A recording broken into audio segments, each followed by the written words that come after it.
अस्सलाम वालेकुम जी, मेरा नाम सुमैर है और आप मेरा YouTube चैनल देख रहे हैं। उम्मीद करता हूँ आप सब खैरियत से होंगे, खुशबाश होंगे और मेरी दुआ है कि अल्लाह ताला आपको हमेशा खुश आबाद रखे। तो दोस्तों, आज भी हमारे पास बहुत ज़बरदस्त खबरें हैं, लेकिन सबसे पहले हम बात करेंगे पाकिस्तान के फिल्म स्टार बाबर अली के हवाले से।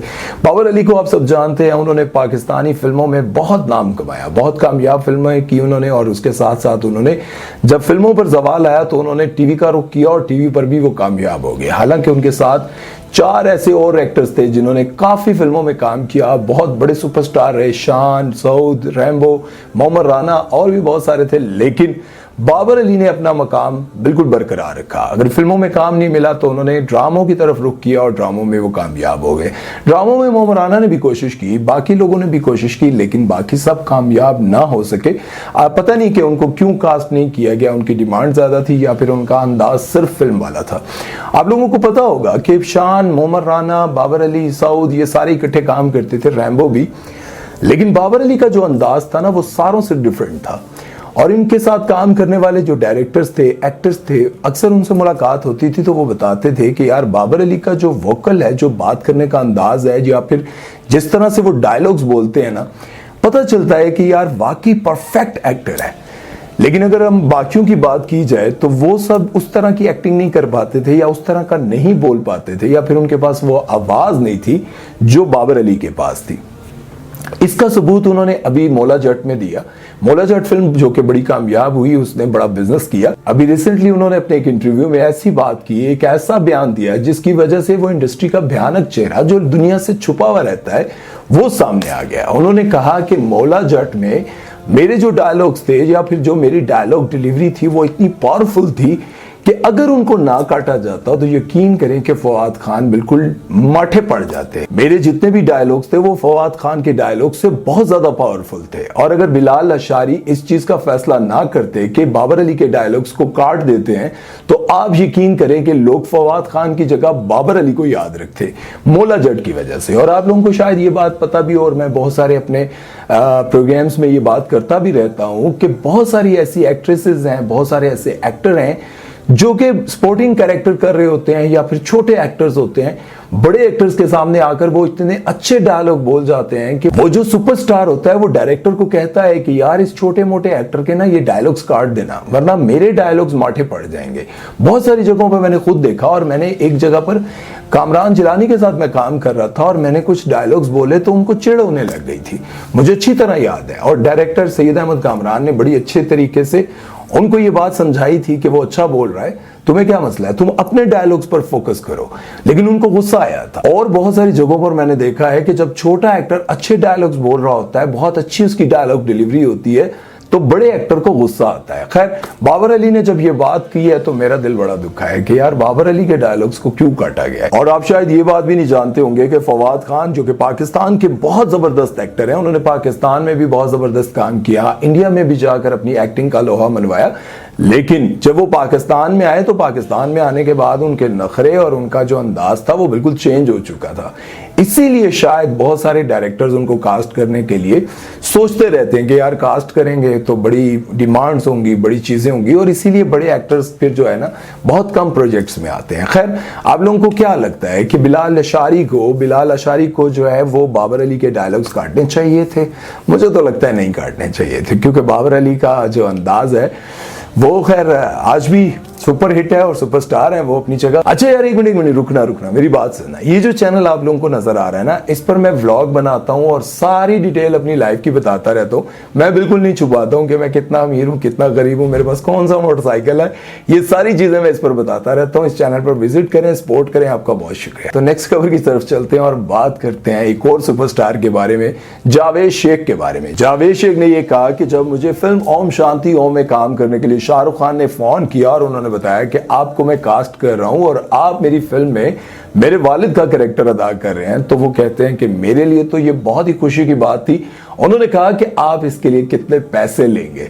तो आप सुनकर हैरान होंगे कि जावेद शेख ने यह कहा कि मैं आपसे कुछ भी नहीं लूंगा, मेरे लिए यही बहुत बड़ी फख्र की बात है कि मैं आपकी फिल्म में आपके साथ काम कर रहा हूं।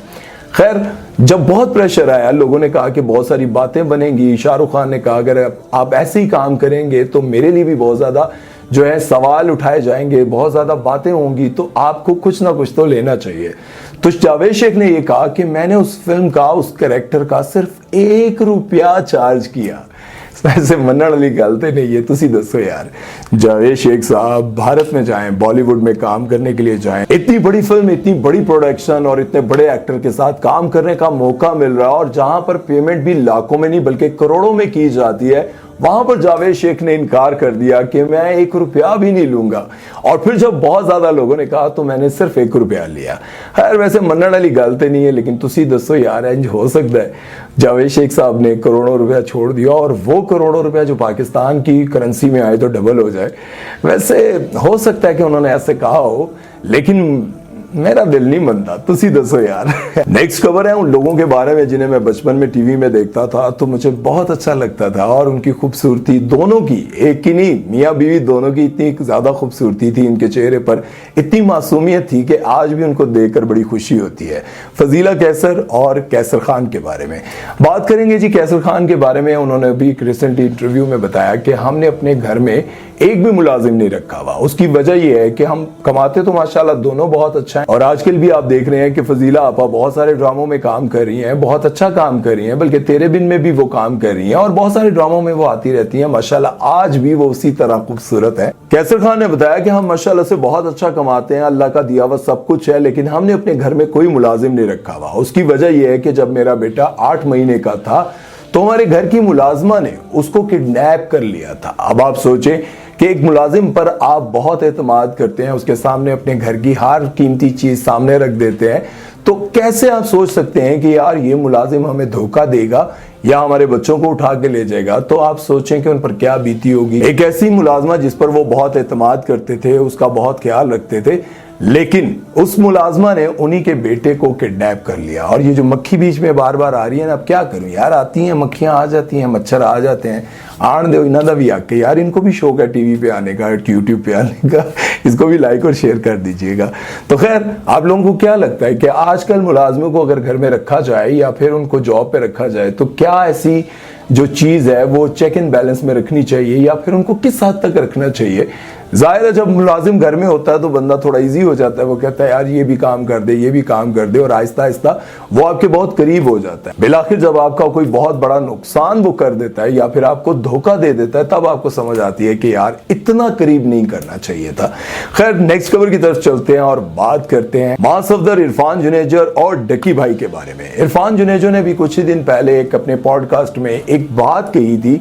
उन्होंने ये कहा था कि यूट्यूब पर आजकल तो बहुत सारे लोग हिट हो रहे हैं और आप लोग सिर्फ उन लोगों को देखते हैं, उन लोगों को जानते हैं जिनका नाम है। जैसे कि उन्होंने कहा कि मां सफदर को आप समझते हैं कि बहुत बड़ा यूट्यूबर है, लेकिन अब तो इसको भी क्रॉस कर गया। देहाती जो लोग हैं वो बहुत ज्यादा आगे निकल गए, और इसमें कोई शक नहीं है कि देहात में रहने वाले लोगों के यूट्यूब चैनल्स इतनी जल्दी मोनेटाइज हो रहे हैं और वो इतने ज्यादा व्यूज आ रहे हैं। मुझे समझ नहीं आती कि शायद जो अमीर लोग हैं या फिर जो शहरों में रहने वाले हैं वो देहात की जिंदगी को देखना पसंद करते हैं।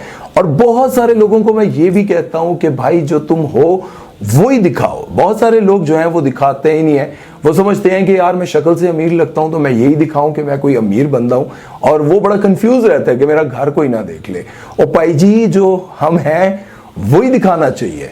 खैर उन्होंने ये कहा कि देहात वाले लोग बहुत ज्यादा आगे निकल रहे हैं, लेकिन लोग अभी तक मां सफदर को ही बड़ा यूट्यूबर समझते हैं। फिर इरफान जुनेजो को जवाब देते हुए मां सफदर ने कुछ ये कहा, जेलिसी वाला फैक्टर है बहुत बड़ा हमारे पाकिस्तानी यूट्यूबर कम्युनिटी में। कुछ लोग हैं यहाँ पर जो क्या करते हैं, जो किसी को टॉन्ट करके किसी और की तारीफ करते हैं और किसी और को गिराने के चक्कर में किसी और को टॉन्ट करके किसी और की तारीफ करते हैं। और मां सफदर के इस जवाब को पूरी तरह से सपोर्ट किया डकी भाई ने। लेकिन मैं आपको यहाँ पर यह बात जरूर करना चाहूंगा कि जब कोई बड़ा यूट्यूबर, बड़ा बिजनेसमैन या फिर बहुत बड़ी सीट पर बैठा हुआ बंदा किसी को भी बात समझाने के लिए दूसरे की मिसाल इस तरह दे कि उसको बुरा लगे, तो मेरा ख्याल है नहीं देनी चाहिए। बहुत सारी जगहों पर मैंने देखा है कि लोग जब जेलस हो रहे होते हैं तो उसको डीमोटिवेट करने के लिए, डीफेम करने के लिए या फिर उसके दिल पर चोट मारने के लिए वो कहते हैं फलां को नहीं देखा, वो तो बिल्कुल इसकी कॉपी है, वो तो इसके नक्शे कदम पर चल रहा है, या फिर उसको देखो वो कितना कामयाब है, ओए उसने इतनी बड़ी गाड़ी ले ली है,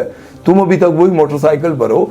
इस तरह की मिसालें देते हैं कि जो बंदा उनसे कुछ सीखने के लिए बैठा होता है ना, वो दिल में यही सोच रहा होता है कि आइंदा पुत्र तेरे नाल नहीं मिलना, आइंदा तुझसे मिलना ही नहीं है, आइंदा तेरे साथ तेरे आमने सामने ही नहीं बैठना। मतलब दिल में आपके इज्जत खत्म हो जाती है। अगर आप किसी को समझा भी रहे हैं तो बड़े मोहतात होकर समझाने की कोशिश करें। इस तरह समझाने की कोशिश ना करें कि अगला जो है वो आपकी इज्जत करने के बजाय आपसे दूर होने लग जाए। खैर, मैं इरफान जुनेजो की नीयत को तो नहीं जानता था और ना ही मां सफदर के दिल में क्या है ये जानता हूं, लेकिन आप लोगों को क्या लगता है इस बारे में मुझे कमेंट सेक्शन में जरूर बताइएगा। और उम्मीद करता हूं आज का वीडियो आप लोगों को अच्छा लगा होगा। अगर अच्छा लगा है तो हमारे चैनल को सब्सक्राइब कर दें, बेल आइकन पर पप्पी करना मत भूलिएगा। सुमैर चौधरी को दीजिए इजाजत। अल्लाह हाफिज।